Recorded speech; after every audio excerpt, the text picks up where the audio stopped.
Hello, my friend, and welcome to the Sleepy Scholar.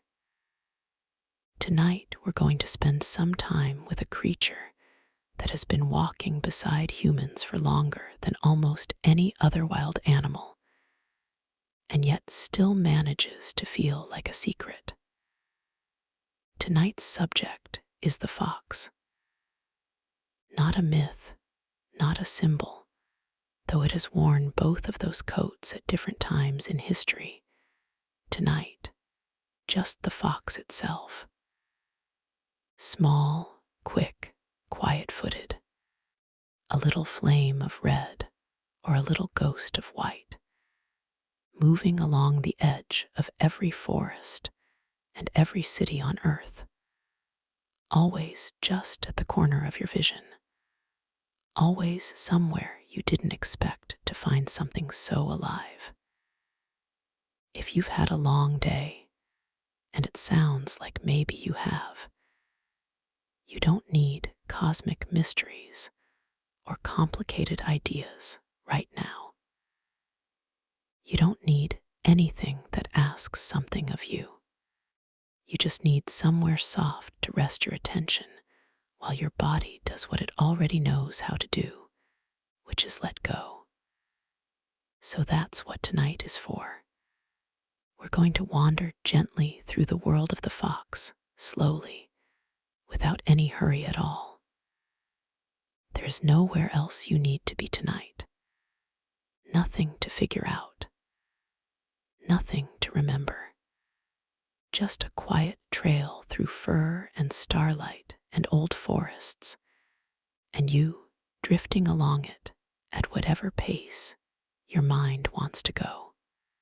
If these gentle journeys ever help you find your way to sleep, you're welcome to like or subscribe, only because it helps other sleepy souls find their way here too, to this same quiet place.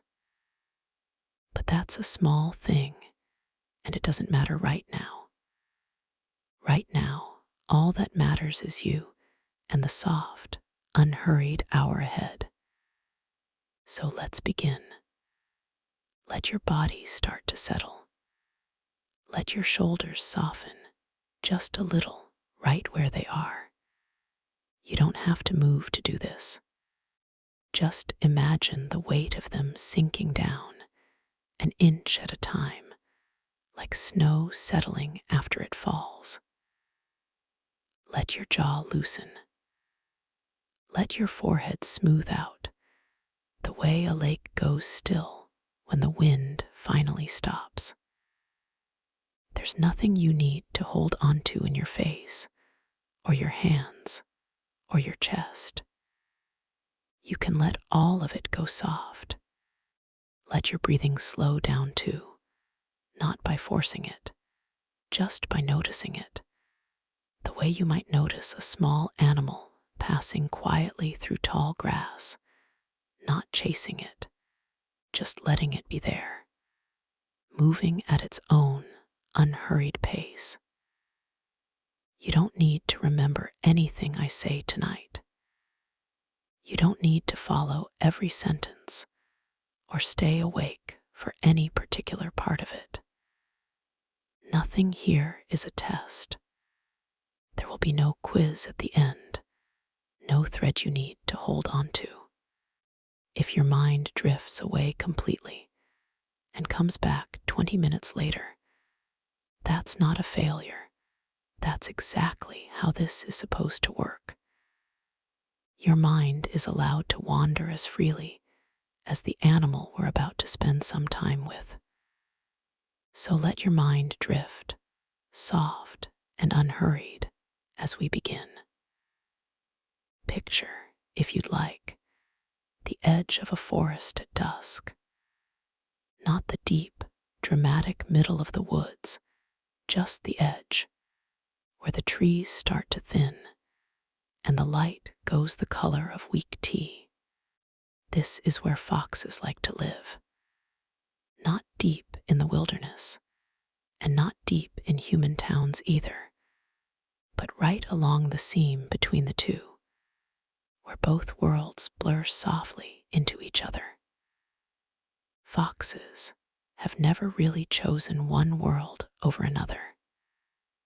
They are one of the very few wild carnivores that seem equally at home in an ancient forest and in the alleyway behind a bakery. While most wild animals have had to retreat as human cities have grown, the fox simply adjusted. It learned new footpaths. It learned which hours belonged to people and which hours it could have to itself. There's something quietly reassuring in that, a creature that doesn't need everything to stay the same in order to feel at home. It just needs a little space, a little shadow, a little quiet corner of the world it can call its own. You have that too, somewhere. A corner of the world or a corner of your evening that's just for you. Maybe it's this moment, right now, lying still while a voice tells you about foxes. That's enough. That's a whole world for tonight. But that is only one small part of the story. There is so much more to wander through, and no need to rush toward any of it. Let's start close to the ground, where a fox actually spends most of its life, with its nose.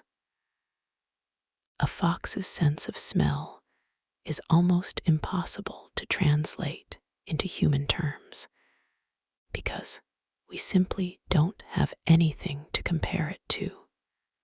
Imagine walking into a room and being able to tell, instantly and without thinking about it, who had been there, how long ago, what they'd eaten that day, and which direction they walked when they left. That's something like an ordinary afternoon for a fox's nose. Scent doesn't fade for a fox the way it fades for us. It lingers, layered, like sheet music the fox can read at a glance. One trail laid over another, each one telling a small story about who passed through and when. This is how a fox finds food buried under snow it cannot see, how it finds a mate half a mile away, how it recognizes the specific, familiar scent of its own kids from every other young animal in the forest. Smell, for a fox, is less like one of 5 separate senses and more like the main sense, the one all the others quietly support. And there's something tender in that, if you sit with it for a moment. Somewhere in your own memory, a smell has probably done the same thing to you, pulled you back instantly to a kitchen, a person, a season of your life, faster and more completely than any photograph could. You already know, in your own small human way, exactly what the fox is doing every time it lifts its nose into the wind. There is something else worth resting on for a moment. Look at a fox's eyes sometime, in a photograph if not in person, and you might notice something unusual. The pupils are vertical slits, narrow black lines rather than round circles. This is rare among mammals. Cats have it, some snakes have it, and foxes, almost alone among the dog family, have it too. Scientists believe this shape helps an animal judge distance with unusual precision in low light.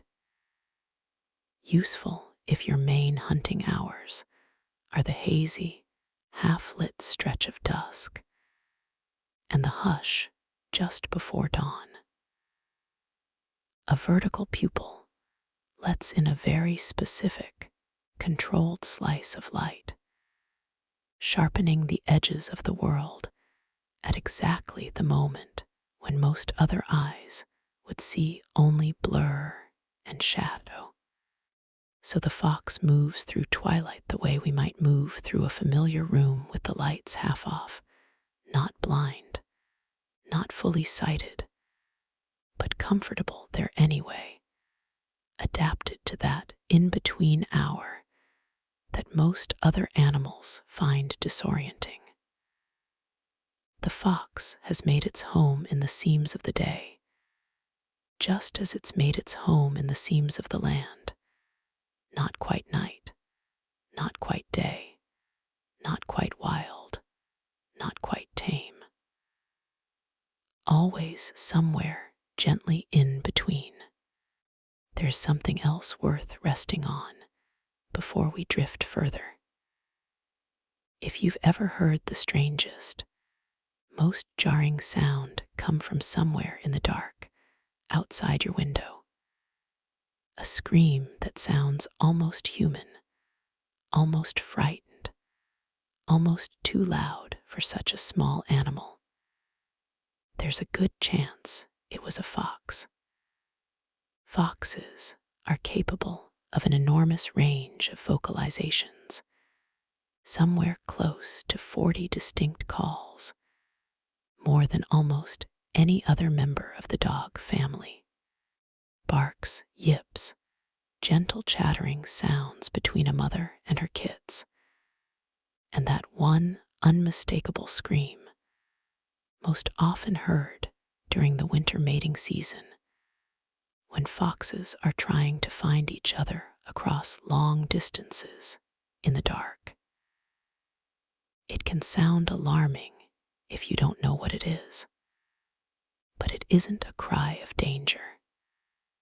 It's closer to a kind of long-distance calling, a voice thrown out into the night, hoping another voice answers back. There's a soft parallel there, if you'd like to hold it gently for a moment. How many of us have sent some small signal out into the dark, hoping quietly that someone, somewhere, hears it and answers? The fox does this too, under a cold winter sky, calling out simply because it hopes to be found. But that is only one small part of the story. Let's slow down again for a moment and let your breathing settle a little deeper. There's nothing to hold onto here. Just let the images pass through you the way clouds pass over a hillside, present for a moment, then gone, replaced by the next soft shape. Consider the tail of a fox, the long, full, almost impossibly soft-looking brush that trails behind it. That tail isn't decoration. It's closer to a tool with several different jobs, all folded into one elegant shape. When a fox runs, its tail works like a rudder, helping it turn sharply in pursuit of prey that darts unpredictably left and right. When a fox is cold, and foxes endure some very cold nights, that same tail becomes a blanket, wrapped snugly around the nose and paws, while the fox curls into a tight circle on the ground, using its own body as its shelter. And when foxes communicate with each other, the tail becomes a kind of quiet language of its own, held high in confidence, tucked low in submission, swept gently side to side in a kind of relaxed, contented ease. One part of the body, three completely different jobs: steering, warmth, and conversation, all sewn into the same soft length of fur. there's something almost economical about it. The way a resourceful person might turn one ordinary object into exactly the right tool for three different problems, simply because that's what was on hand. There is something else worth resting on for a moment. Foxes hunt in a way that looks, to a human eye, almost like a dance, and almost like magic. On a quiet winter field, a fox will often stand perfectly still, head tilted, listening to something moving beneath a thick layer of snow, a vole, invisible, tunneling along in the dark below. Then, without any hesitation, the fox leaps almost straight up into the air and comes down nose first, punching through the snow to land with startling accuracy, exactly where the sound was. For years, this looked simply like extraordinary hearing, but some researchers now believe something even stranger might be happening. That foxes may be able to sense the Earth's magnetic field, and that they seem to prefer pouncing in a very particular compass direction, toward the northeast, with a much higher success rate than pounces made in other directions. If this is true, the fox may be using the invisible magnetic field of the entire planet as a kind of built-in aiming device, layering it quietly over its hearing to strike with astonishing precision. It's a strange thought to sit with, that a small animal standing in a snowy field might be quietly reading the earth itself, the way you might read a compass, without ever needing to look down. But that is only one small part of the story.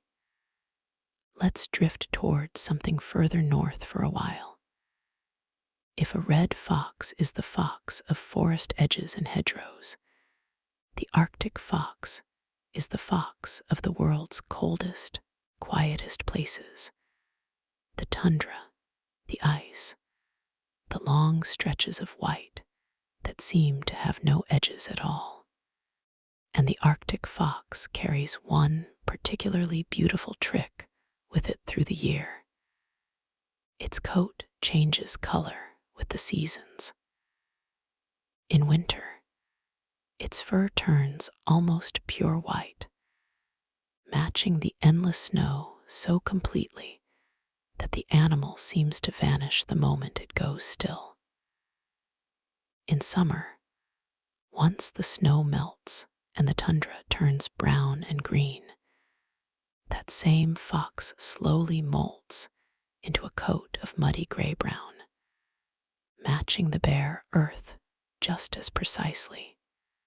Twice a year, the Arctic fox essentially redresses itself for the season, trading one perfect camouflage for another, never caught wearing last year's weather. Its fur is also, ounce for ounce, some of the warmest insulation found anywhere in the animal kingdom. So effective that an Arctic fox doesn't even begin to shiver until the temperature drops to nearly 40 degrees below zero. Long after most other mammals would already be suffering, the Arctic fox is simply lying in the snow, calm, warm, and entirely unbothered, wrapped in a coat built for exactly this kind of cold. There is something quietly comforting in imagining that a small creature, curled up, untroubled in the middle of a storm that would be unbearable to almost anything else, simply because it was built so precisely for this particular kind of hard weather. There is something else worth resting on for a moment. Travel now in your mind from the coldest edge of the world to one of the hottest, the wide, pale stretch of the Sahara Desert, and you'll find another fox entirely. The fennec fox, the smallest fox species in the world, weighing barely more than a bag of sugar, with a body built almost entirely around one extraordinary feature: its ears. A fennec fox's ears can grow to nearly 6 inches long, enormous compared to the rest of its tiny body. And they aren't just for hearing prey moving beneath the sand, though they're remarkably good at that too. Those oversized ears are also a cooling system, threaded with blood vessels that release the desert heat out into the cooler night air, letting the fennec fox regulate its temperature without ever needing to pant or sweat the way many other desert animals do. Even its feet are adapted for this world, covered in thick fur on the bottom, like tiny built-in slippers, protecting its paws from sand that can grow scorching hot by midday and shockingly cold once the desert sun goes down. It's a small animal built entirely out of solutions. Every strange, oversized, or unusual feature answering some very specific problem posed by one of the harshest landscapes on Earth. There's something gentle in that idea, if you let it settle, that even the most extreme, unforgiving places can still hold something built exactly well enough to live there peacefully. But that is only one small part of the story. Let your breathing settle a little deeper here. There's no need to hold onto any of this tightly. Just let it drift by, soft and unhurried. Foxes are not, technically, dogs, not in the way that word usually gets used. They belong to the same wider family as wolves and domestic dogs, the family called canids. But foxes actually split off onto their own evolutionary branch a very long time ago, long before dogs and wolves shared their more recent common ancestor. This is part of why a fox can never successfully breed with a dog, even though the two animals can look, at a glance, almost like distant cousins. They carry a different number of chromosomes entirely, different enough that biology itself simply won't allow the two family lines to merge. In some ways, a fox is closer in spirit to a small, elegant wildcat than to a golden retriever, despite technically belonging to the dog family tree. It hunts more like a cat, stalking low and pouncing, rather than chasing in the long, tireless pursuits wolves are known for. It has those slit pupil eyes we spoke of earlier, more feline than canine.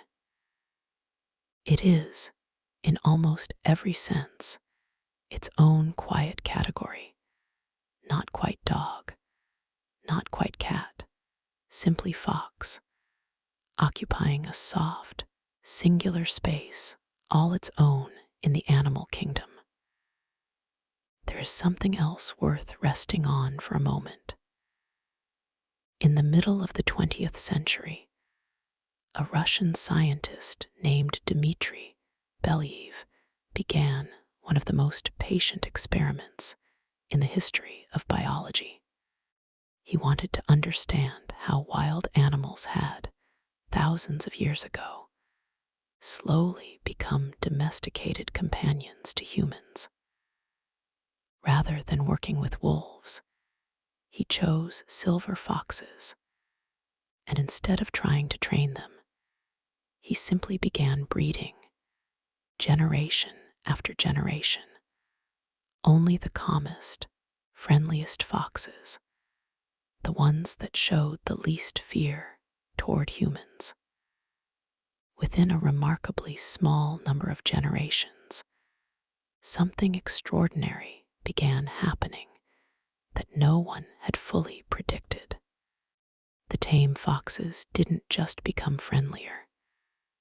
Their bodies began to change too. Their ears started to flop like a puppy's. Their tails curled. Patches of white fur appeared on their coats. Their skulls even became slightly smaller and more rounded. By selecting only for gentleness, the researchers had accidentally reshaped almost everything else about the animal too, as though calmness and softness were tied deep in the body to dozens of small physical traits no one thought to look for. It's a strange, tender thought that gentleness itself might reach further into a body than we'd expect, quietly reshaping the whole creature, not just its temperament, simply by being allowed to grow undisturbed across time. But that is only one small part of the story. Let's slow down a little more here and let a bit more quiet settle between the words. Foxes are, for the most part, solitary hunters. Unlike wolves, which move through the world as coordinated packs, most foxes prefer to hunt alone, relying on stealth and patience rather than teamwork. And yet, when it comes to raising a family, many fox species surprise people with how tender and cooperative they become. A vixen, the name for a female fox, will often dig or take over an underground den, sometimes one used by foxes generations before her. And there she will give birth to a litter of kits, usually born blind, deaf, and covered in soft, dark fuzz. For the first few weeks, she rarely leaves them. And in many fox families, the father plays an active, devoted role too, bringing food back to the den, so the mother never has to leave her newborn kits unprotected. Some fox pairs stay together for a single breeding season. Others form quiet, long-term partnerships that last for years, occasionally even for life. The two foxes sharing territory and raising litter after litter together in a kind of understated devotion that doesn't get talked about nearly as often as it should. There's something worth sitting within that. A solitary hunter who nonetheless makes room again and again for partnership and family without losing the parts of itself that need solitude too. Perhaps you know something about holding both of those needs at once. There is something else worth resting on for a moment. Fox kits, in their first weeks above ground, spend an enormous amount of their time simply playing, wrestling gently with their littermates, pouncing on sticks and leaves, chasing their own tails in small circles outside the den. This play looks, at first glance, like nothing more than joyful chaos, but it's doing something quietly important underneath. Through play, fox kits are learning the exact skills that will keep them alive as adults. How to stalk, how to pounce with precision, how to read the subtle body language of another fox before a real, serious encounter ever happens. Play is also how young foxes begin to sort out a gentle hierarchy among themselves, learning who tends to lead and who tends to yield, all through games that never cause real harm. There's something oddly moving about that, the idea that even something as effortless and joyful as play is quietly, patiently teaching an animal how to survive, how to read others, how to exist gently within a small community. Perhaps some of your own softest, most playful memories did something similar for you, without you ever noticing at the time. But that is only one small part of the story. You can let your body settle a little further now. There's nothing you need to do with any of this. Just let it pass through, gently, like the fox itself, passing quietly through tall grass. Most foxes are what biologists call omnivores, which simply means they'll eat almost anything the season offers rather than specializing narrowly in one kind of food. A fox's diet might include small rodents and rabbits, but also insects, worms, birds' eggs, and especially in late summer and autumn, an enormous amount of fruit, berries, windfall apples, even garden vegetables pulled quietly from the edge of a vegetable patch at night. This flexibility is part of why foxes have managed to spread so widely across the world, thriving in deserts, forests, mountains, farmland, and cities alike. An animal that can only eat one very specific thing is vulnerable to any change in its environment. An animal willing to eat almost anything the season provides can simply adapt, season after season, landscape after landscape, without ever needing its world to stay exactly the same. There's a quiet resilience in that kind of flexibility, not stubbornly needing one particular thing to feel safe, but learning instead to find nourishment in whatever happens to be available this season, in this place, right now. There is something else worth resting on for a moment. When a fox finds more food than it can eat in one sitting, it doesn't simply leave the surplus behind. It caches it, burying small amounts of food in dozens of separate hiding spots scattered across its territory, tucking each piece carefully under leaves, snow, or loose soil, patting the ground back down so carefully that the hiding place becomes almost invisible. What's remarkable is what comes next.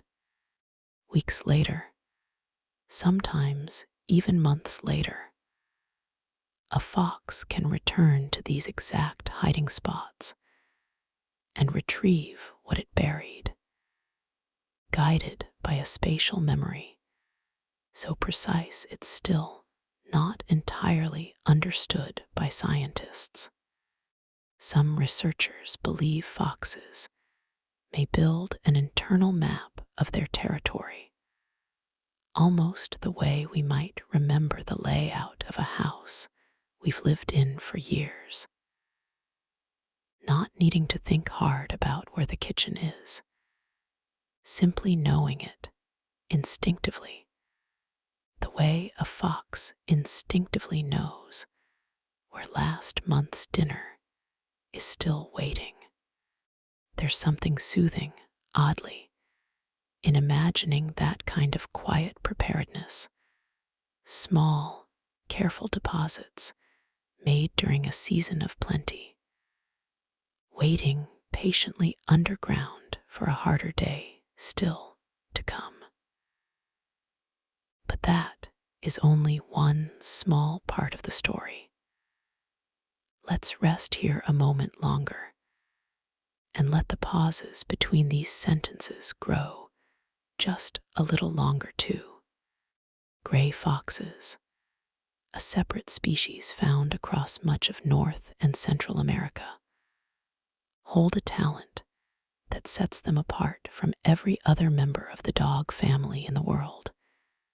They can climb trees, using curved, semi-retractable claws more typical of a cat than a canine.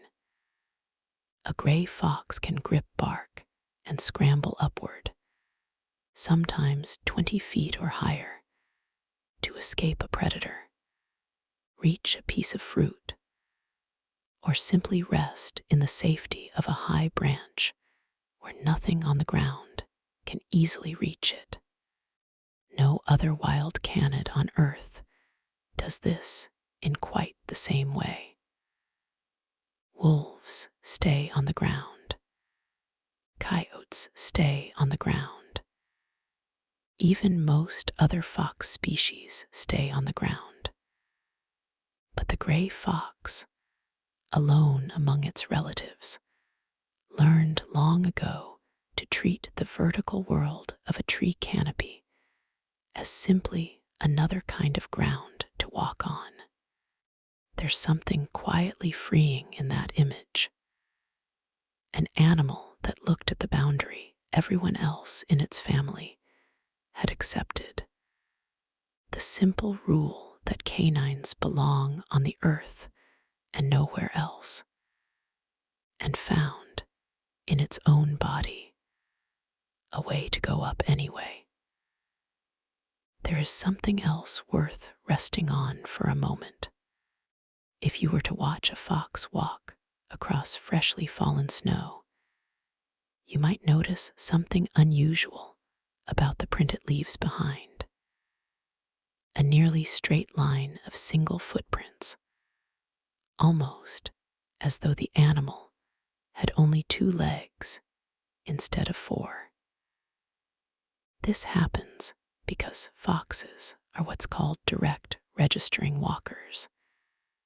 Their hind paws land almost exactly in the print left by their front paws a moment before, placed with such careful precision that all 4 feet seem to trace the very same narrow line. This isn't an accident. Walking this way lets a fox move with remarkable quiet, conserving energy while crossing deep snow or soft ground, and leaving barely more disturbance behind than if only a single, careful foot had passed that way at all. It's a small, almost meditative image to hold on to tonight. A creature moving through a difficult landscape by placing each step with such precision that even its own trail becomes simple, narrow, and quiet. But that is only one small part of the story. Let a little more stillness settle in now. You don't need to follow every word. You can let your attention rise and fall like a tide in toward these sentences and back out again, however it wants to move. Long before red foxes were the familiar animal we picture today, their ancestors were already quietly spreading across the world. The genus foxes belong to, called vulpes, stretches back several million years in the fossil record, making the fox lineage far older than our own species, older even than most of the landscapes we now think of as ancient and unchanging. Through ice ages, warm periods, the rise and fall of entire other species around them, small fox-like animals kept adapting, kept surviving, kept quietly finding new niches to live in.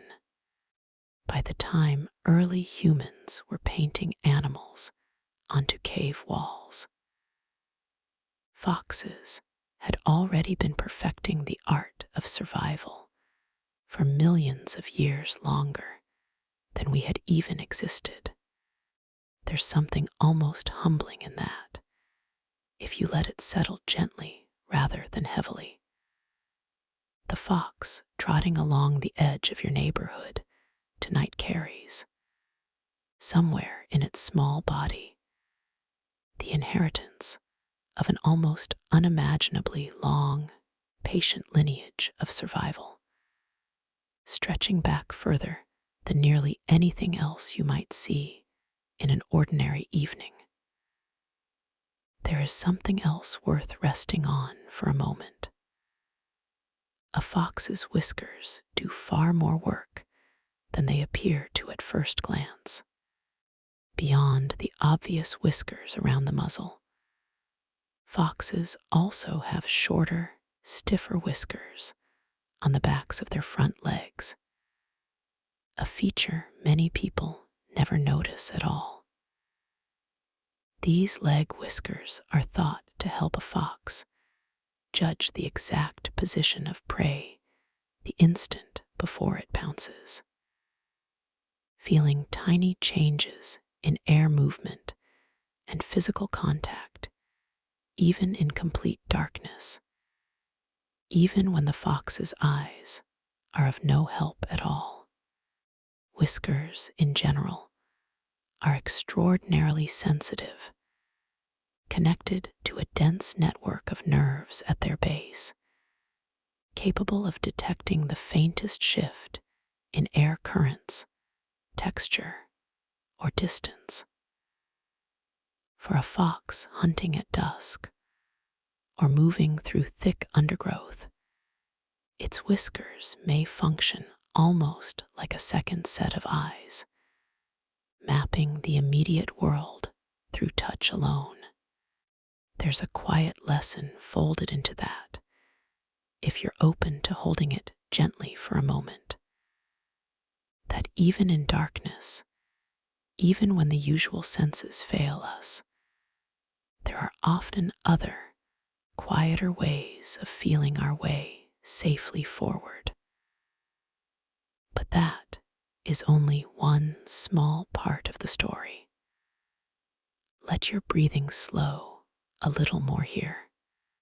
There's nothing urgent about any of this, just soft images drifting past, one after another. Urban foxes have, in the past several decades, become a familiar sight in cities around the world, trotting across a quiet street at 2 in the morning, resting in a garden at dawn, slipping between parked cars with an ease that suggests the city has become, for them, simply another kind of forest. Researchers studying urban foxes have found that city-dwelling foxes often adjust their entire daily rhythm around human activity, becoming more active in the quiet hours after midnight and before sunrise, when the streets finally empty out and belong, for a little while, only to them. Some urban foxes have even been observed learning to look both ways before crossing a road, timing their movements around traffic patterns the way a careful pedestrian might. It's not that the fox understands traffic lights or has been taught this behavior. It's simply learned through patient trial and observation which moments are safe and which are not, adjusting itself quietly to a world that was never built with it in mind. There's something gently admirable in that kind of adaptability, finding a way to live peacefully, even thrive, inside a world that wasn't designed for you, simply by paying close, patient attention to its rhythms. There is something else worth resting on for a moment. Across many different cultures, in places that never had any contact with one another, the fox kept appearing again and again in folklore as a particular kind of character. Clever, quick-witted, a little mischievous, rarely evil, often more interested in outsmarting others than in causing real harm. In Japan, the fox spirit known as the kitsune appears in centuries of folklore as an intelligent, shape-shifting being, sometimes a trickster, sometimes a protector, often associated with wisdom that comes only with age. In medieval Europe, tales of Reynard the fox spread across many languages, portraying a fox who outwitted kings, wolves, and bears, alike through wit rather than strength. In many indigenous storytelling traditions across North America, fox characters appear as clever, resourceful figures who solve problems through cunning rather than force. It's worth sitting with for a moment how many separate human cultures, entirely independently of one another, looked at this same small, quick, quiet animal and arrived at a remarkably similar story about it. Something clever living at the edges of the visible world, watching closely, moving lightly, rarely seen, but often felt.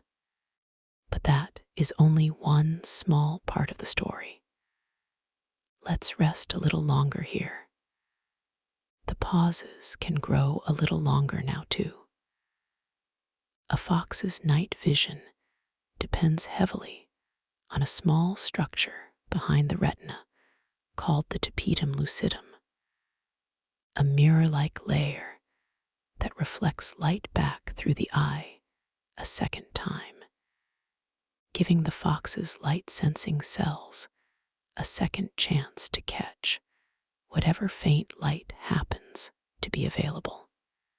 This is the same structure responsible for the way a cat's or a fox's eyes seem to glow if a light passes across them in the dark.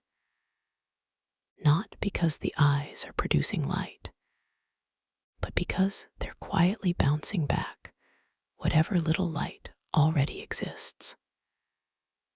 This adaptation lets a fox see clearly in conditions that would leave a human almost completely blind. The deep blue hour just after sunset, a moonless winter night, the shadowed floor of a forest at dusk, where we would need to feel our way forward. A fox simply continues moving with quiet confidence, its whole world softly illuminated by light most of us would never even register as present. There is something worth carrying gently into your own rest tonight in that image, that even in near total darkness, there is often more light present than it first appears. And sometimes all it takes is the right kind of quiet attention to find it. There is something else worth resting on for a moment. As winter approaches, a fox's body begins preparing in ways that go far beyond simply growing a thicker coat. Its fur density can nearly double compared to summer, and beneath that outer coat grows a soft, insulating underlayer that traps warm air close to the skin. Almost like a built-in blanket, the fox never has to take off. At the same time, the fox begins putting on a modest layer of fat, just enough reserve to help it through the leanest, coldest stretches of the season, when prey can be harder to find and the days grow short and gray. Even a fox's behavior shifts with the season, moving a little more slowly to conserve energy, resting a little more often, choosing its hunting hours carefully to make the most of the limited daylight winter offers. Nothing about this preparation is frantic or rushed. It unfolds gradually over weeks, the fox's whole body, and behavior quietly reorganizing itself around the coming cold. The same slow, patient way the whole natural world prepares for winter, season after season, without ever needing to be told to hurry. There's a soft permission in that, if you'd like to hold on to it. That slowing down, resting more, conserving a little energy as the days grow shorter isn't a failure of any kind. It's simply what a well-adapted creature does, gently and without apology, when the season calls for rest. But that is only one small part of the story. Let your body settle a little further now. There's less and less to hold on to from here. Just let each image arrive softly, and let it go just as softly. A fox at a full run can reach speeds of around 30 miles an hour, an impressive burst for such a small, light-framed animal, though it can't sustain that speed for very long. Unlike wolves, built for long, steady, tireless pursuit across open country, a fox is built more for the short, sudden burst, the quick dash after a rabbit that's just broken cover, the fast retreat from a larger predator, the brief, explosive sprint that closes a gap before the moment is lost.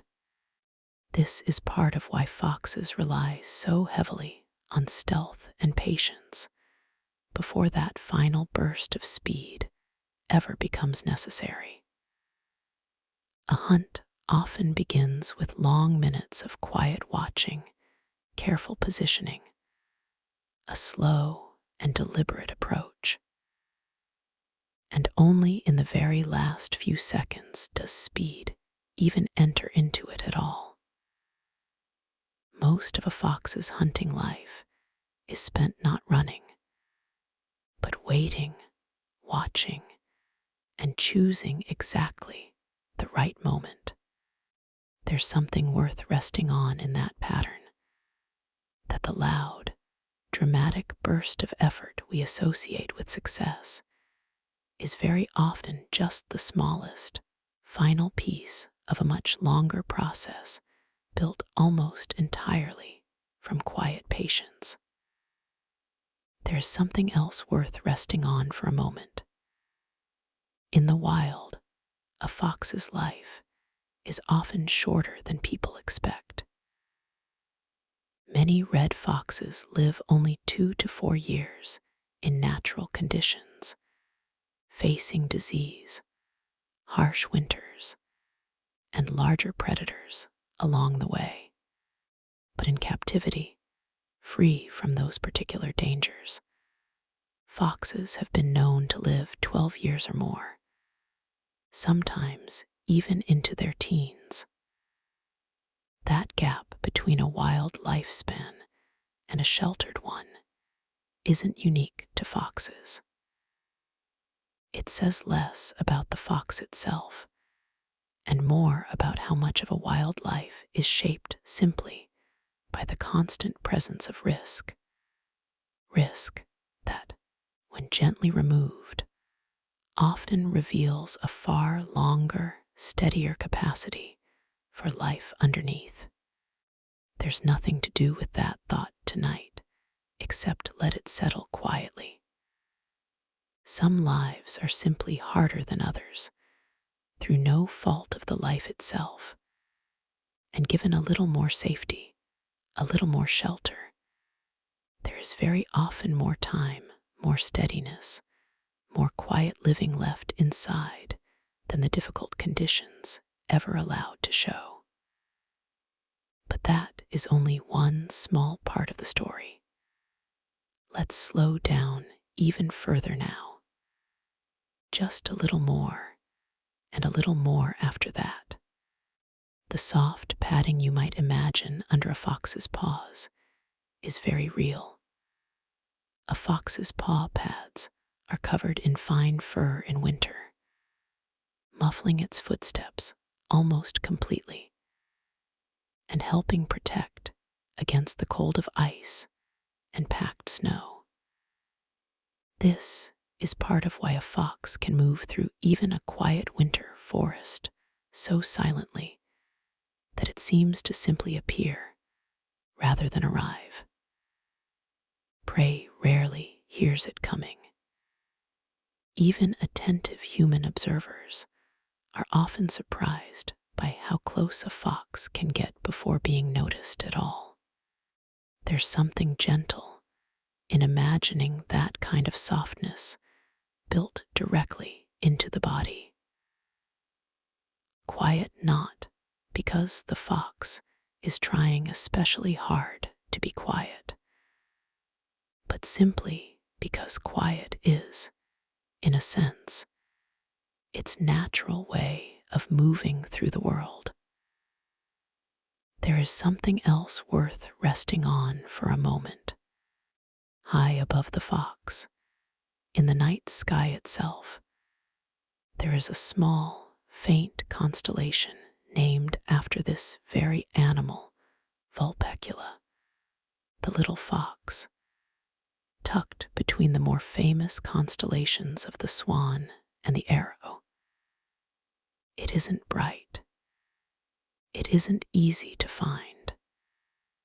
You would need a genuinely dark sky and a patient eye to trace its faint stars into any recognizable shape at all. But it's there anyway, quietly present in the same sky that's been turning steadily above every fox, every forest, every sleepy listener like you, for longer than any of us can really hold in our minds. The little fox in the sky, mirroring the little fox on the ground, both of them quiet, both of them easy to miss if you're not looking gently enough, and both of them simply going on, steadily, whether or not anyone happens to notice. But that is only one small part of the story. Let's linger a little longer tonight. There's no reason to hurry toward the end. A fox's ears can pick up sounds in a frequency range far higher than human hearing can reach, letting it hear the faint, high-pitched squeak of a mouse or the rustle of a beetle moving through dry leaves from an impressive distance away. Some researchers have measured a fox's hearing as sensitive enough to detect a watch ticking from nearly 40 yards off, an almost unbelievable feat for an animal without any special equipment at all. Just two ears shaped like small, upright leaves, angled and swiveling independently to catch sound from every direction at once. Those ears move almost constantly, even when the rest of the fox is perfectly still, rotating like two small satellite dishes, scanning a quiet field for anything worth noticing. It's a kind of patient, unhurried attentiveness, not straining to hear, simply staying open to whatever sound might drift by, ready to receive it the moment it arrives. There's a gentle lesson tucked into that, if you'd like to hold it loosely for a moment. You don't always have to search hard for what you need. Sometimes it's enough to simply stay open, quiet, and unhurried, and let it arrive in its own time. There is something else worth resting on for a moment. Foxes communicate with each other through scent almost as much as through sound, marking their territory with small amounts of urine left along familiar paths, at the base of trees, near the edges of a den. To a human nose, this might seem like nothing more than an unpleasant smell, but to another fox passing through later, that same mark carries an entire, quiet message. Who was here? Roughly how long ago? Whether this territory already belongs to someone else, whether a mate might be nearby. It's a form of conversation stretched out across time, left behind for whoever happens to pass through next. The way a note might be left on a kitchen table for someone who isn't home yet. The fox who left the message may be miles away by the time it's finally read, resting somewhere else entirely. Its message quietly doing the work of introduction or warning without it needing to be present at all. There's something soothing, oddly, in that idea. That connection doesn't always require two creatures to be in the same place at the same time. Sometimes a small trace, left gently behind, is enough to say what needed saying. But that is only one small part of the story. Let your body settle a little further now. A little heavier, a little quieter. With each new page of this, we turn together.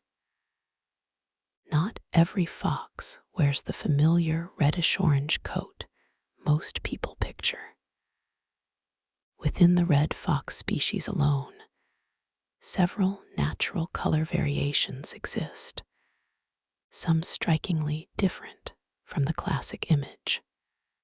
The silver fox, despite its name suggesting a separate species, is simply a red fox with a genetic variation that turns its coat a deep, smoky black, dusted with silvery white along the tips of its guard hairs, giving it a shimmering, moonlit appearance.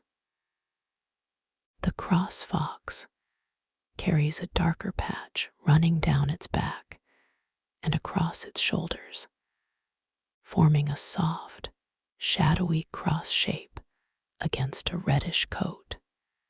These aren't different species, and they aren't rare mutations in the sense of being unhealthy or unusual biologically. They're simply variations, quiet differences in coloring that occur naturally within a single, widespread species, the same way human hair and eye color vary gently from person to person within one shared species too. There's a small, comforting parallel there, if you'd like to hold it for a moment. That variation itself is not a departure from what's normal. It is what normal has always quietly included all along. There is something else worth resting on for a moment. A red fox's territory can be surprisingly large for such a small animal, sometimes stretching over several square miles, depending on how much food the area provides. Within that territory, a fox doesn't wander aimlessly. It tends to follow the same familiar paths night after night, worn gently into the landscape over months or years of consistent use. Along a hedgerow, through a gap in a fence, across the same corner of the same field, again and again. These well-worn paths aren't laziness. They're efficiency, a way of moving through a large territory without wasting energy relearning the landscape every single night.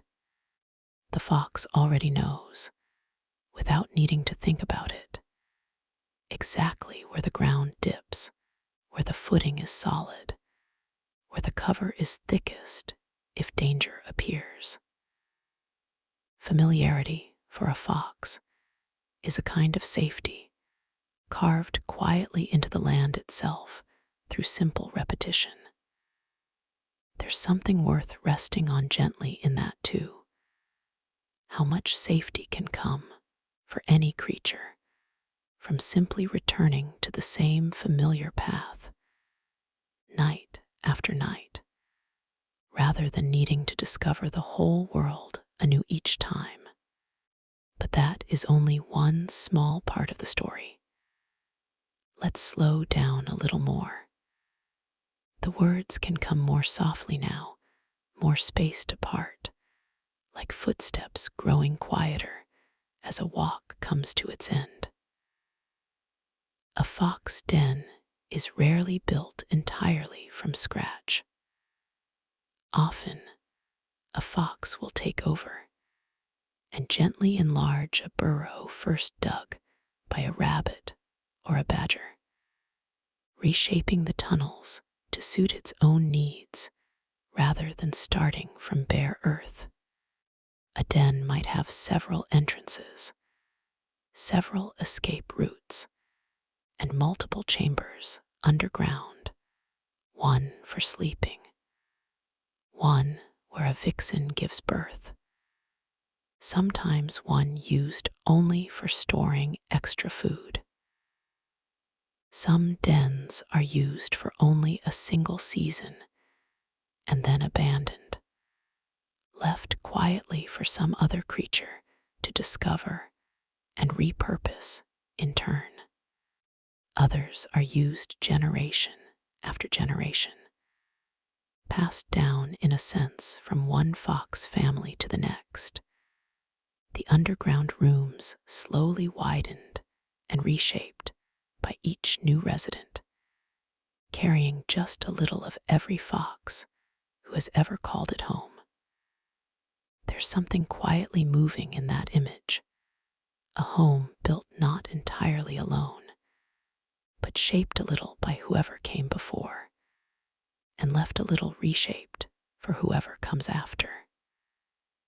Very few homes, fox or human, are ever built by only one set of hands. there is something else worth resting on for a moment. Ancient Greek and Aesop's storytelling traditions gave the fox one of its most famous roles. The clever schemer in the story of the fox and the grapes, unable to reach a bunch of grapes hanging just out of reach, who eventually decides they must have been sour anyway and walks away.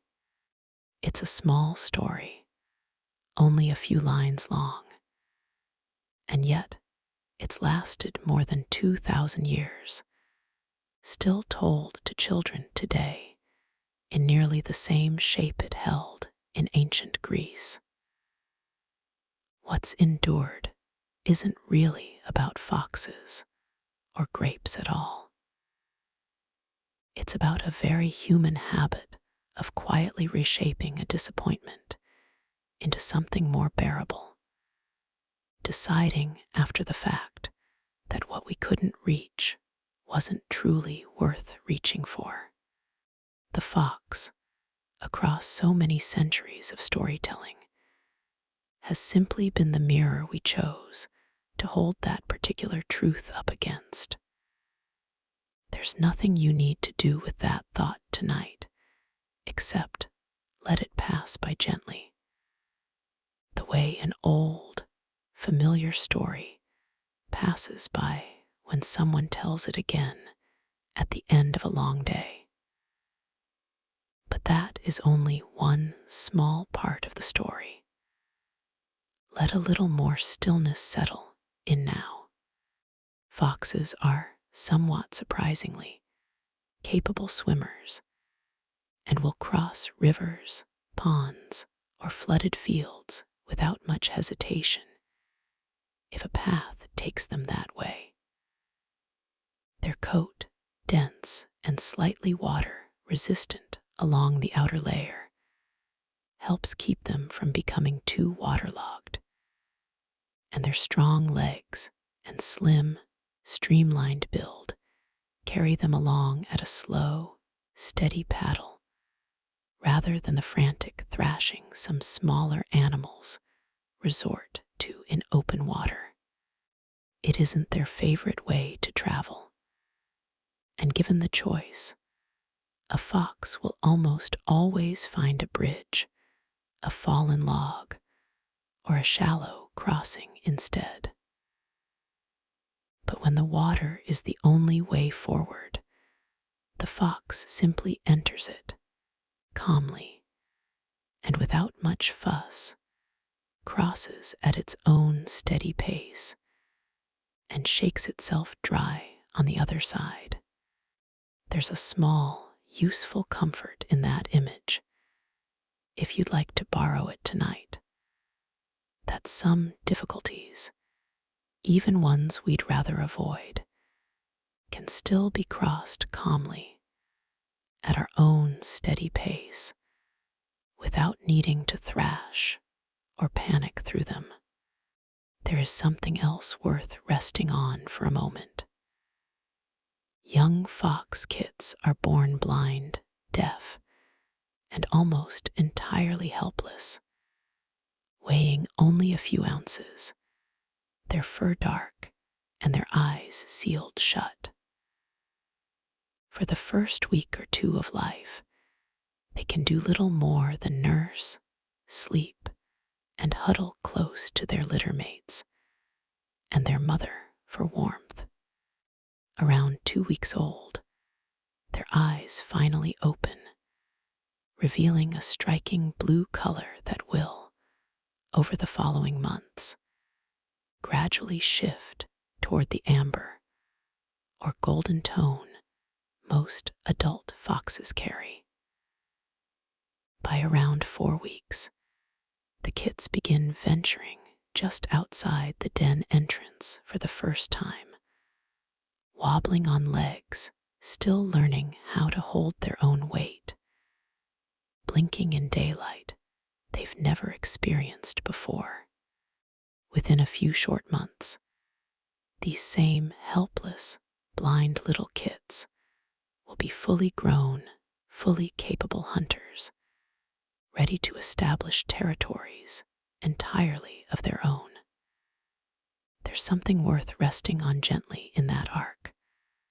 How much change can unfold quietly, one small, ordinary day layered on top of another, until something entirely capable has grown out of something that once needed constant care. But that is only one small part of the story. Let your breathing slow even further now, just a little more, and a little more after that. If you live somewhere with foxes nearby, you may have noticed that certain hours of the evening seem to belong especially to them. A kind of quiet dusk and dawn chorus, when barks and calls carry more easily through the cooling air. This isn't random. Foxes are most active during these twilight hours in large part because their prey is too, and because the low, angled light of early morning and early evening offers a gentle kind of cover that neither full daylight nor full darkness quite provides. There's a soft rhythm to a fox's whole day built around this pattern, resting through the brightest hours, resting again through the deepest part of the night, and reserving its most alert, active energy for these too quiet, in-between windows of light. It's a rhythm that asks nothing extra of the world, simply working with the light that's already there rather than against it. Perhaps there's something to borrow from that too, if only gently, tonight, the idea that rest and activity were never meant to fight against each other, only to take turns, easily, the way dusk always eventually gives way to night.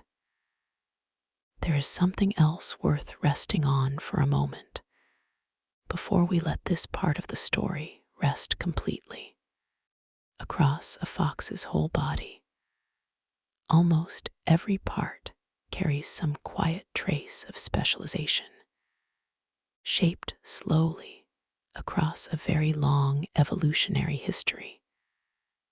The narrow chest built for slipping through tight cover, the long spine built for a low, efficient stride, the slightly larger brain-to-body ratio, relative to many other mid-sized mammals, that seems to support the kind of quick, flexible problem-solving foxes are so often observed doing in the wild.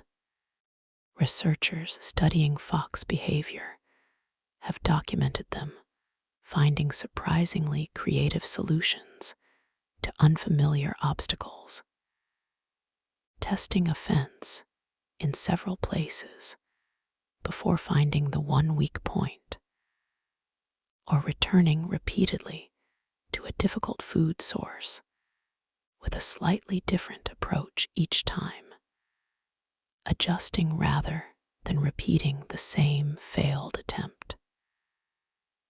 None of this makes a fox unusually intelligent compared to every other animal. It simply makes the fox thoroughly, quietly well suited to a life that requires constant small adjustments. To weather, to landscape, to the presence or absence of humans, to 100 small daily uncertainties that most animals never have to navigate at all. And maybe that's the gentlest way to hold this whole evening as we begin to let it go. Not admiration for one single extraordinary trait, but a quiet respect for an animal built in almost every part of itself for steady, unhurried adaptation, for finding a way through gently, however the night happens to unfold. But that is only one small part of the story. Let's rest a little longer here before we let it all go. A fox's teeth tell their own small story about the kind of life it leads. Unlike a wolf, whose teeth are built almost entirely for tearing through large prey, a fox's teeth are smaller and more varied, suited to a diet that shifts constantly with the season-sharp canines for a quick, precise bite, but also flatter molars further back, useful for crushing insects, softening tough plant matter, or working through the shell of a beetle. It's a mouth built for flexibility rather than specialization, matching an animal that might eat a mouse at dawn and a handful of blackberries by dusk. Even the way a fox eats reflects this same gentle adaptability, nibbling carefully rather than gulping, often carrying food some distance from where it was found before settling down to actually eat it, as though every meal deserves a quiet, unhurried moment set aside just for it. There's a small, simple comfort in that image tonight, if you'd like to borrow it. That nourishment doesn't need to be rushed, doesn't need to happen in exactly the same way twice, and is often better taken slowly, somewhere quiet, away from whatever noise surrounded the moment it was found. There is something else worth resting on for a moment.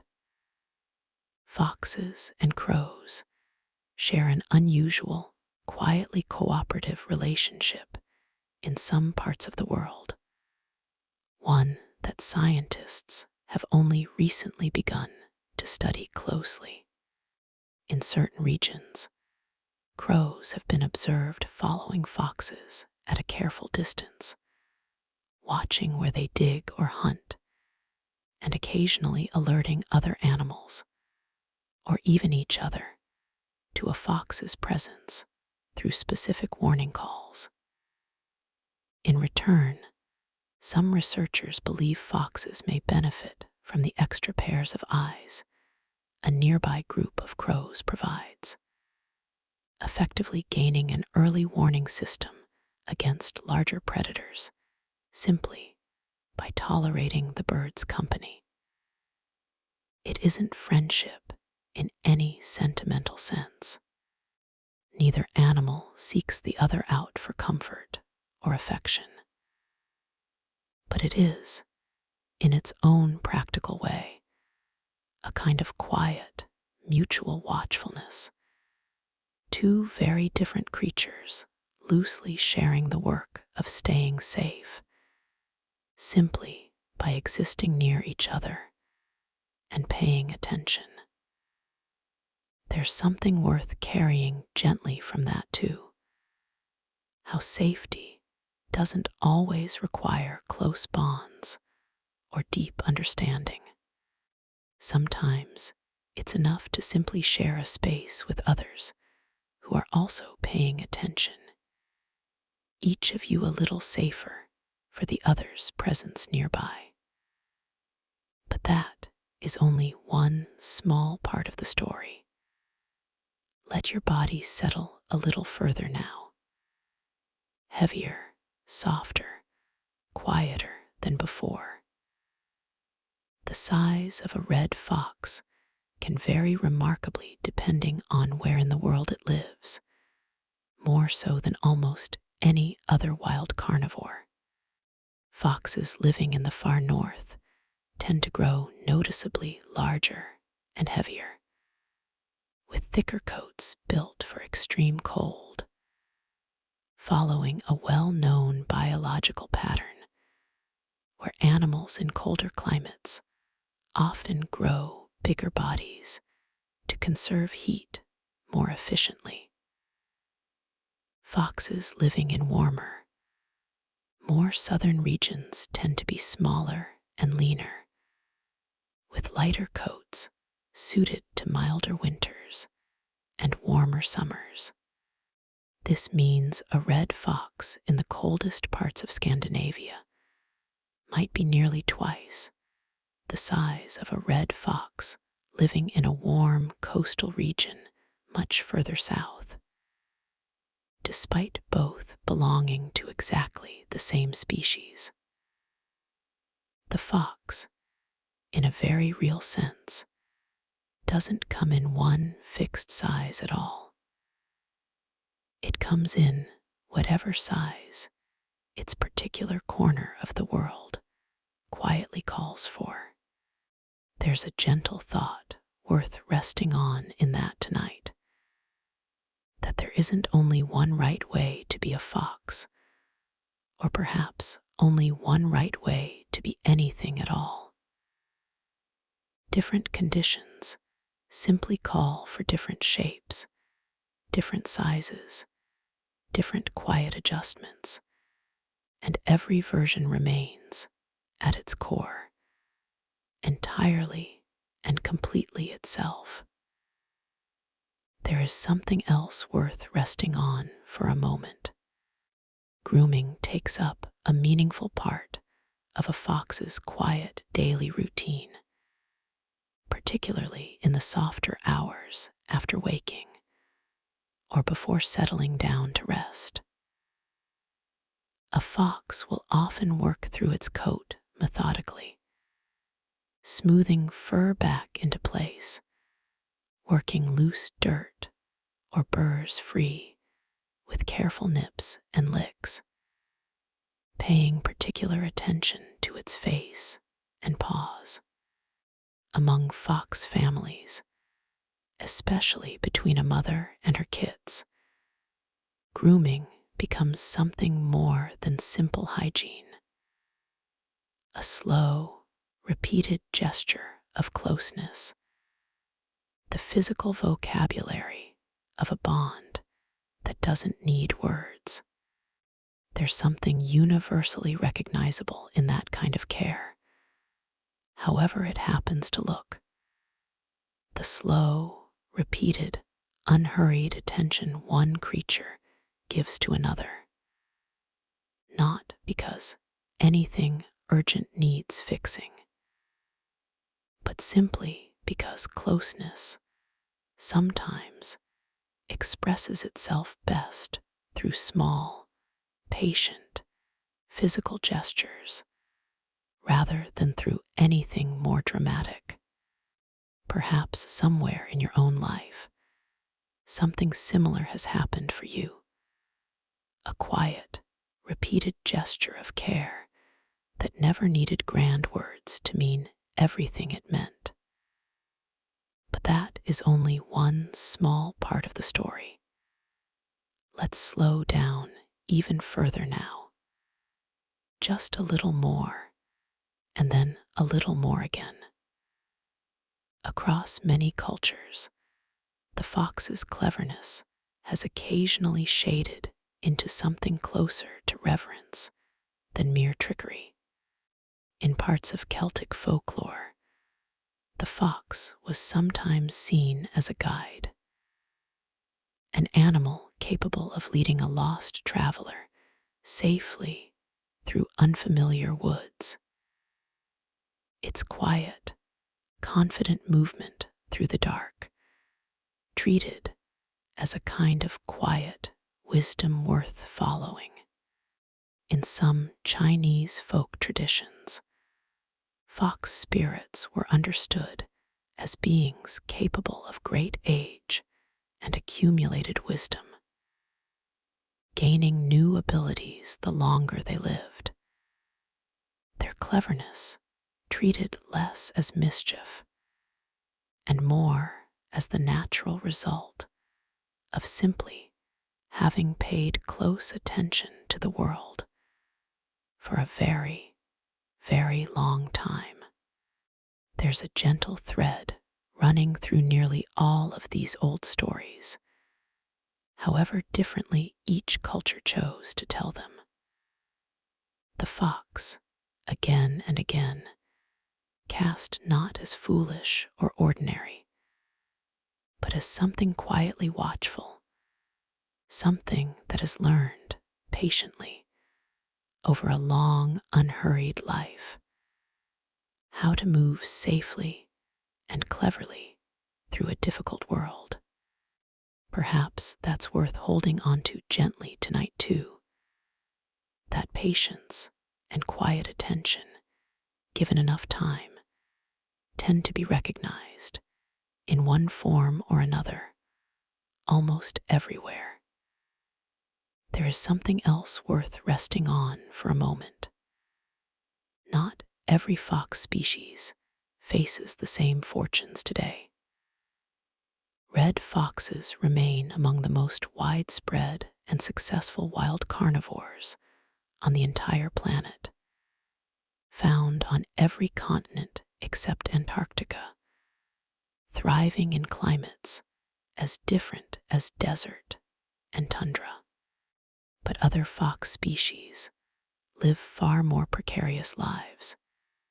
The island fox, found only on a handful of small islands off the coast of California, nearly vanished within a single decade due to introduced predators, before careful, patient conservation work slowly helped its numbers recover. The Darwin's fox, found only in small pockets of Chile, remains one of the rarest canids in the world today.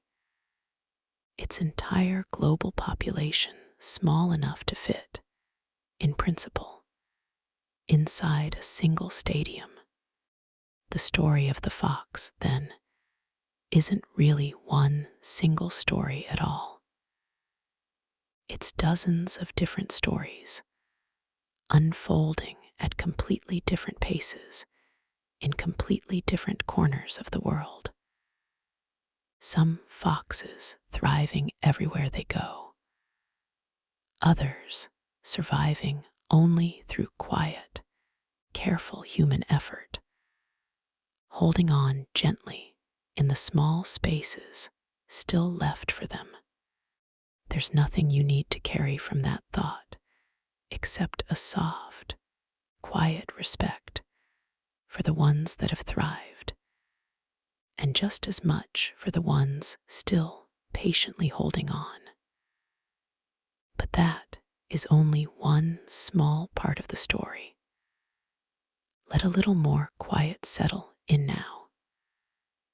The pauses can stretch longer here, the way the last light of evening stretches long and low across a field. A fox at rest often folds into a shape you might recognize, even without ever having studied an animal in your life. Nose tucked beneath the tail, body curled into a tight, compact circle, every exposed bit of skin gathered inward and protected by fur. This position isn't just about warmth, though it does conserve heat remarkably well. It's also a position of quiet readiness, allowing the fox to rise and move in an instant if needed, never fully vulnerable even in its deepest rest. And yet, watch a fox sleeping in a safe, familiar spot, undisturbed for a long stretch of time, and something in that tight, alert curl often begins to loosen. The legs stretch out a little further. The body uncoils just slightly. Safety, given enough time and enough quiet, allows even a naturally watchful animal to soften its guard just a little and rest more completely. There's something worth holding on to in that image as we come close to the end of this particular evening together. That even the most naturally watchful, careful creatures can soften, given enough safety and enough time, into something closer to complete and easy rest. But that is only one small part of the story. Let's rest here just a little longer. Foxes are, in many ways, remarkably efficient hunters, but they're just as often opportunists, willing to take advantage of whatever small stroke of luck a night happens to offer. A fox might spend 20 patient minutes stalking a single vole through tall grass, only to abandon the pursuit entirely the moment it notices an easier meal nearby. A fallen piece of fruit, an unattended pet food bowl at the edge of a garden, insects gathered beneath a porch light. There's no wounded pride in this shift, no stubborn insistence on finishing what was started. The fox simply follows whatever path forward seems easiest in this particular moment, without judgment, without hesitation.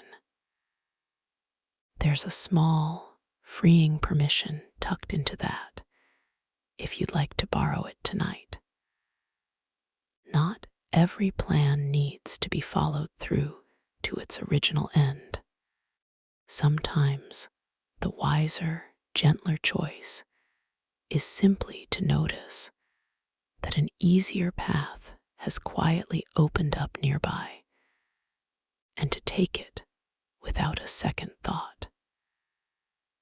There is something else worth resting on for a moment.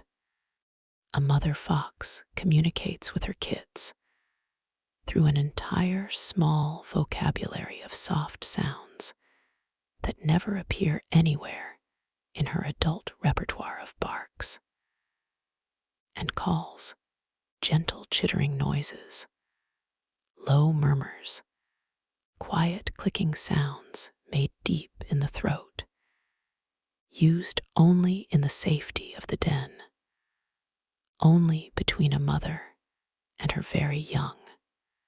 As the kits grow older and venture further from the den, this private language gradually fades, replaced eventually by the fuller, louder vocabulary of an adult fox moving through the wider world.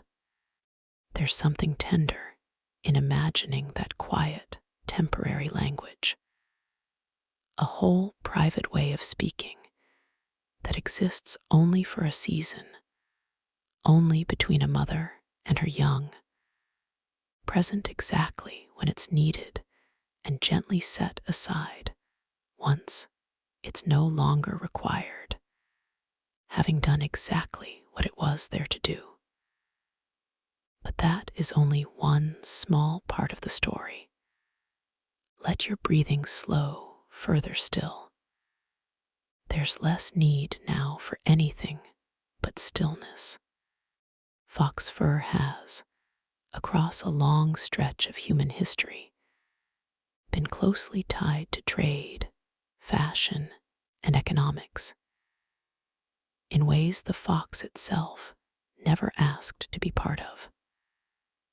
For centuries, fox pelts moved along trade routes stretching across entire continents, valued for their warmth and their striking color, shaping economies in places as distant from one another as Siberia and the eastern coast of North America. Entire trading companies and colonial ventures were built, in part, around the simple, quiet fact that fox fur kept people warm and looked beautiful doing it. The fox, going about its ordinary, patient life in forests and along riverbanks, became caught up in a much larger human story of commerce and ambition, entirely without its own knowledge or consent. A small reminder of how often the natural world gets folded quietly into stories far larger than itself, valued for reasons that have very little to do with the quiet, complete life the animal was simply living all along. There is something else worth resting on for a moment, gentler than the last. Despite everything foxes have endured throughout human history, hunted, trapped, sometimes feared, sometimes mythologized beyond recognition, the animal itself has remained remarkably unbothered by any of it in the sense that matters most. It has continued doing exactly what it has always done, finding food, raising its young, marking its paths, resting curled against the cold, moving quietly along the edges of whatever world happened to surround it. Human stories about the fox have shifted again and again across centuries. Clever villain, wise guide, hunted pest, beloved symbol. But the fox underneath all of those stories has simply continued being a fox, entirely unconcerned with which story happened to be told about it in any particular era. There's something quietly steadying in that thought as we drift closer to the end of this evening together. However any of us happen to be seen, described, or storied by the world around us, there remains, underneath all of it, some steady, unchanged, and entirely real self, simply continuing on, exactly as it always has, regardless of which story is being told. But that is only one small part of the story. Let a little more stillness settle in now, softer than before. If you happen to watch a fox for an entire day, from the gray hush just before sunrise to the deep, quiet well after dark, you might notice how much of that day is simply spent resting, tucked into a sheltered spot, sleeping lightly, alert enough to wake quickly, but calm enough to truly rest in between. Only a relatively small portion of a fox's day is spent in the act of hunting and exploring we tend to picture when we imagine a wild animal's life. Most of it quietly is spent simply being still. It's an easy detail to overlook because stillness rarely makes for a dramatic story. But it may be one of the fox's most important survival skills, all the same, knowing precisely when to move and precisely when not to, conserving its energy patiently through the long, ordinary hours so that it has exactly what it needs for the brief, important moments when movement truly matters. There's a gentle permission folded into that too, worth carrying with you tonight of all nights. Rest isn't the empty space between the meaningful parts of a life. Very often, it's the quiet foundation making everything else possible at all. there is something else worth resting on for a moment, gentler still. A fox's whole life, from its very first blind, fumbling days in a warm underground den to its last quiet season many years later, unfolds according to a rhythm it never had to learn from anyone. No one teaches a fox kit when to open its eyes, when to first step into daylight, when its baby fur will begin giving way to its adult coat, when its own body will finally be ready to leave the den it was born in and find a quiet territory of its own. All of it simply happens gently in its own unhurried time, following a pattern written somewhere deep and old, long before this particular fox was ever born. There's something worth resting in gently as this whole evening begins to draw toward its own quiet close. So much of a life, fox or otherwise, unfolds simply by trusting an old, patient rhythm rather than forcing anything to happen before it's ready. Tonight, this quiet hour of rest is simply one small part of your own old, patient rhythm, arriving exactly when it was always going to arrive. You can let all of this begin to soften into impression now. There's no need to hold any of it tightly. You don't need to remember the constellation, or the whiskers, or the silver fox experiment, or the little fox curled against the snow with its tail wrapped around its nose.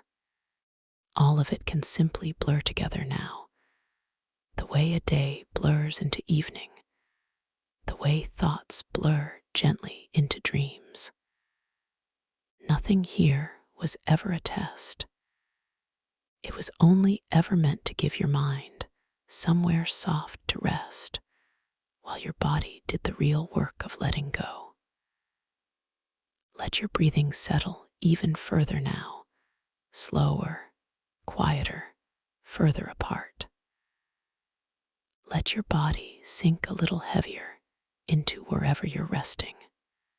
Your mind tonight has just been doing what minds always do, trying gently to make sense of the day, sorting through small pieces of the world, looking for patterns, looking for rest. That's all a mind ever really wants.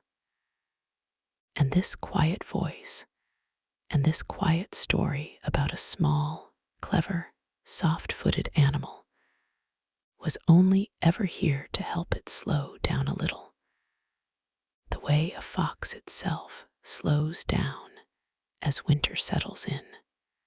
Above you, right now, the world is still turning, steady and unhurried, the way it has for longer than any fox, any forest, any human life has existed. It will keep turning long after tonight, long after this story is forgotten, patient and constant, needing nothing from you at all except, perhaps, permission to let it carry on without you for a while. Somewhere out there tonight, a fox is moving quietly along the edge of a field, or curling into a small, warm circle with its tail over its nose, letting the night simply happen around it, asking nothing more of the world than a little stillness and a little rest. You can let yourself do the same now. Your body already knows how to rest. Sleep well, and good night.